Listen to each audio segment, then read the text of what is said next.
mentioned that some books will get a lot of the attention from publishers, marketing and publicity-wise. How do you know if you're going to be in that category?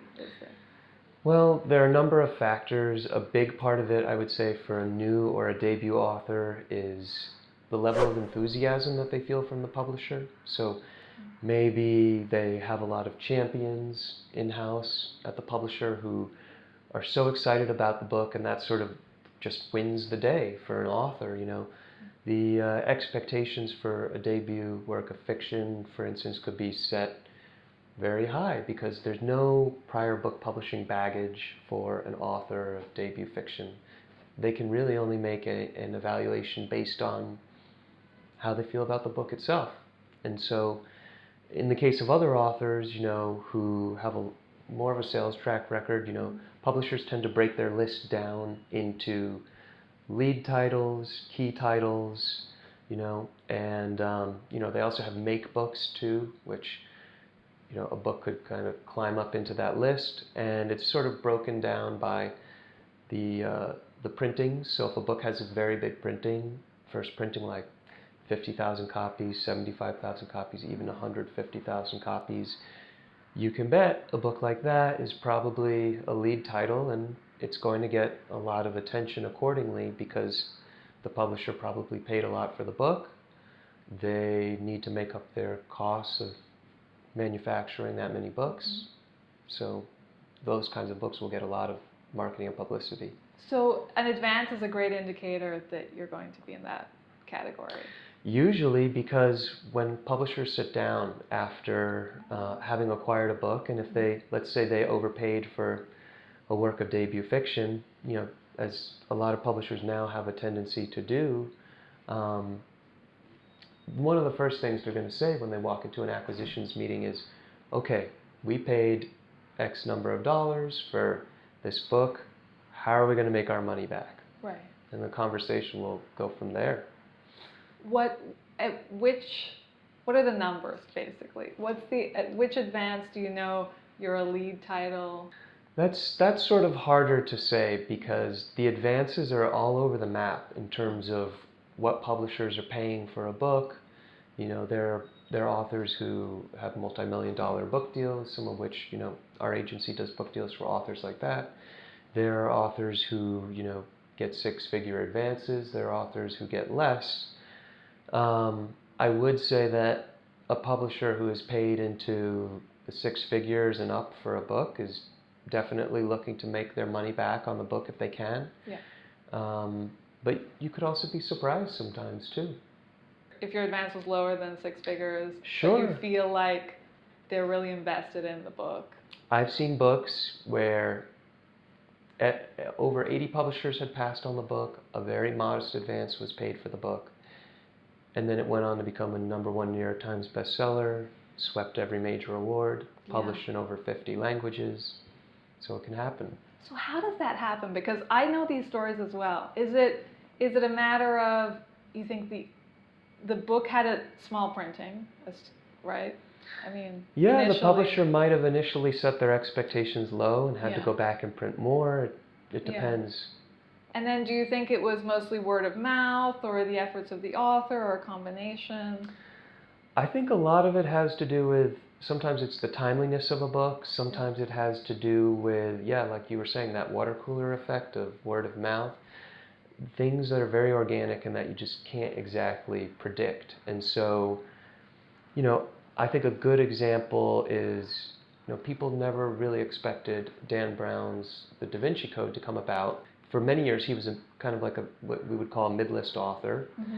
And he would move from publishing house to publishing house with his editor, Jason Kaufman, until Jason landed at Random House. And when they published the Da Vinci Code, it was a huge success. Other publishers were sort of chasing that wave, looking at their backlist, trying to figure out how that book came about. And what they realized was there was no work of fiction that served that audience, interested in conspiracies having to do with Mary Magdalene and the Catholic Church. But they were reading a lot of those books in nonfiction because they couldn't find it in fiction. And so you had this huge underrepresented audience, and suddenly a book came about and met their need. Wow. Just happened. completely, like Yeah. organically, you could Yeah. say, yeah. No one predicted it. So if you're not getting the $100,000 advance or more, I guess, how should you think about the advantages of going with a publisher versus self-publishing? You know, is there... I wouldn't say most or all of it in terms of the burden of marketing and publicity is on authors. Yeah. But what I really meant was what I said earlier, in that at the end of the day, the author is the star behind the book. Yeah. Readers are not going to want to hear from, the publisher, or, they probably won't want to hear from the agent or an editor. They will want to hear from the author of the book. And so they're key, they're central in that role. Their participation is important, right, wherever possible. Right. I think that that burden, doesn't necessarily push an author back towards self-publishing, because what I do think is that there's a lot of risk to self-publishing, in that the author has to invest themselves in hiring a cover designer, hiring a copy editor, a proofreader, an editor, hiring someone to help them market or promote their book. And what if, God forbid, the book doesn't live up to their expectations? They've spent all this time and money in trying to make their book a success in a very crowded space where ebook sales have already leveled off, right, in the industry. And it just doesn't leave them in a good place, because they're also pigeonholed into an area where their books are being sold primarily in one format, which is digitally, an ebook. They're not really in other formats like print, audio, foreign rights, for books and translation, book to film and TV. They're not in a lot of other spaces in a really big way. Mm-hmm. So I think it's always good to diversify one's business and to be in a lot of different ecosystems and revenue streams. Right. Just to touch one more time on the marketing piece, if you're, even, let's say you're a mid-list author, during the launch, will the publisher, and you're willing to represent yourself, but the publisher will be setting up the interviews or the tour, right, even if you're in the mid-list? I would say that a publisher should put forth marketing and publicity plans. Mm-hmm. When I work with clients, I oftentimes ask publishers for a calendar of events, like a production schedule of when, on what day, which material will be available, when we can expect marketing and publicity plans. We get those plans in, we try to comment and improve upon them. We also have a digital media and marketing department at the agency where I work, where we look at those plans and make suggestions to the publishers to really try and improve upon them. That's great, yeah. And in certain cases where authors want for this, sometimes they want to hire a freelance publicist, mm-hmm, which, it doesn't come cheap. I mean, publicists tend to like to work for a few months or so, usually leading up to publication and sometimes thereafter.